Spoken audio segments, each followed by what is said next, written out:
Vos priorités. Pour Alors les votre priorités, mandat, parce qu'il sera quand en même fait, court. il y a 3 priorités que je voudrais voir dans ce semestre.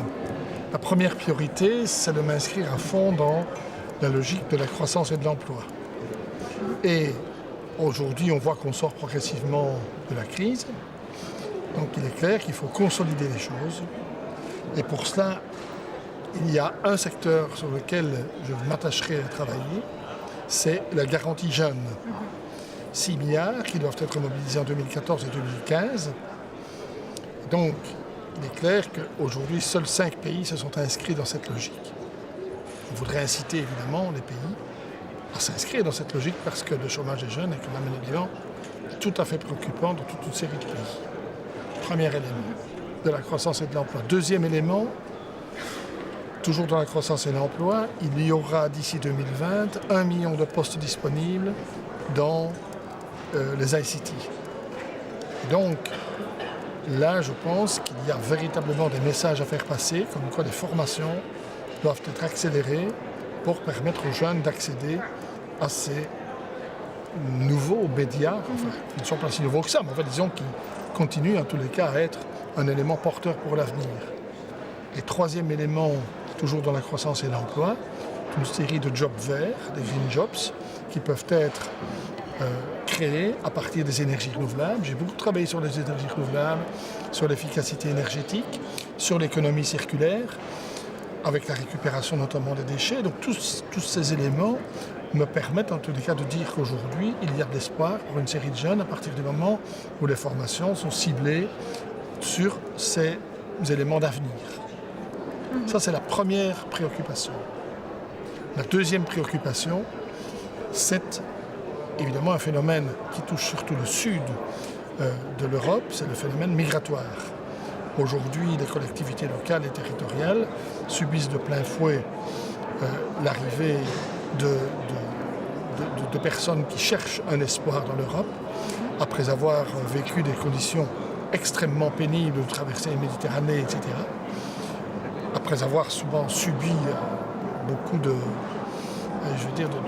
difficultés importantes pour y arriver, et elles arrivent dans des villes qui ne sont pas préparées nécessairement à les recevoir. Et donc comment est-ce qu'au niveau de l'Europe, on prend en charge ce phénomène migratoire, pas seulement Frontex pour éviter qu'ils ne viennent, mais surtout, quand ils passent outre le Frontex, comment les accueillir de manière digne, de manière humaine, tout simplement dans nos régions.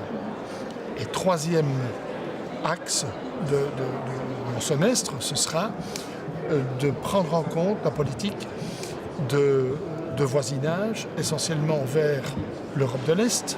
Et ça, nous avons un outil qui s'appelle Corlip ici, qui va nous permettre de prendre des contacts la semaine prochaine déjà avec l'Ukraine, puisque je conduirai une mission en Ukraine pour étudier avec l'Ukraine la décentralisation et les efforts que l'Ukraine fait pour décentraliser le pouvoir.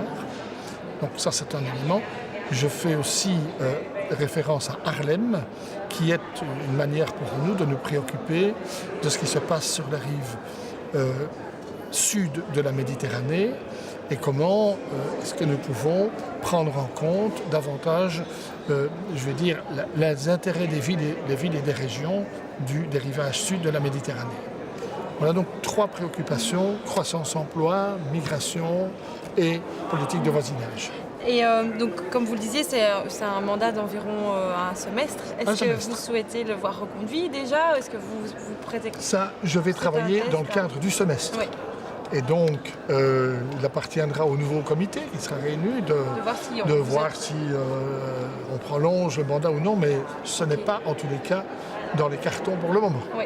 Mais donc, vous voyez votre fonction plus comme intérimaire ou Non, ce n'est pas un intérim, c'est une fonction que je prends à part entière, et donc je souhaite marquer une continuité par rapport à mon prédécesseur, à M. Vercarcel.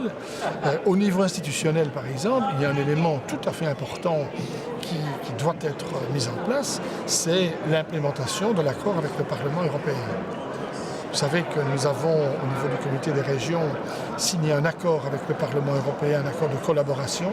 Nous allons transférer du personnel du comité des régions, du service de traduction vers le Parlement européen. Et le Parlement européen s'est engagé à, politiquement parlant, donner plus d'importance aux avis du comité des régions en invitant les rapporteurs à la fois au Parlement européen, pour nous-mêmes inviter les rapporteurs du Parlement européen au comité des régions. Et donc, nous pourrons avoir un accès au service d'études du Parlement européen lorsque nous traiterons des sujets plus complexes. Et donc, véritablement, là-bas, il y a tout un travail qui doit être mis en œuvre dans cette deuxième partie de l'année 2014. Et cela, j'ai participé à la négociation sur cet accord, qui est d'ordre financier, d'ordre humain, d'ordre administratif et surtout d'ordre politique. Donc maintenant, il faudra le faire atterrir. Ok.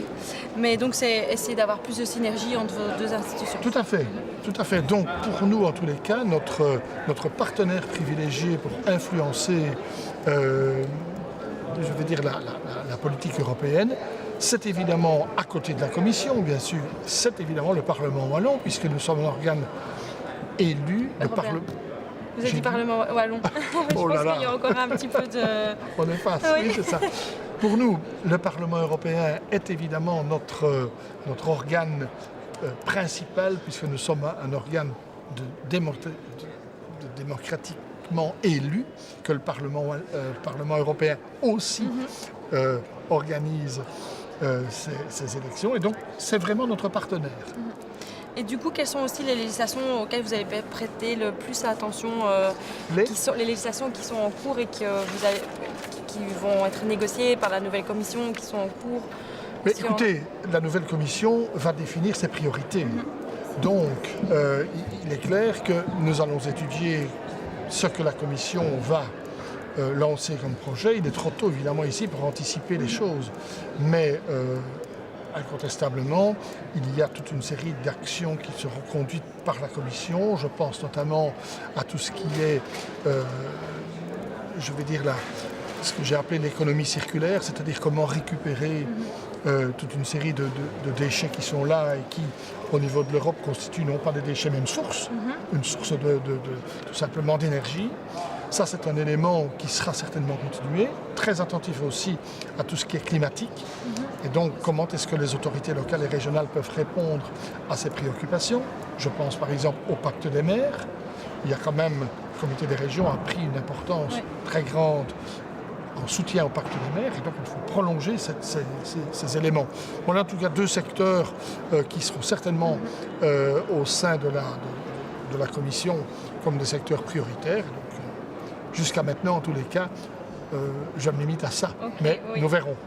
Et votre prédécesseur, avant de partir, a parlé de faire du comité des régions un Sénat européen des régions. Quel est votre point de vue là-dessus dans quelle mesure c'est envisageable de faire évoluer l'institution à se faire ça? Alors, on a voté hier une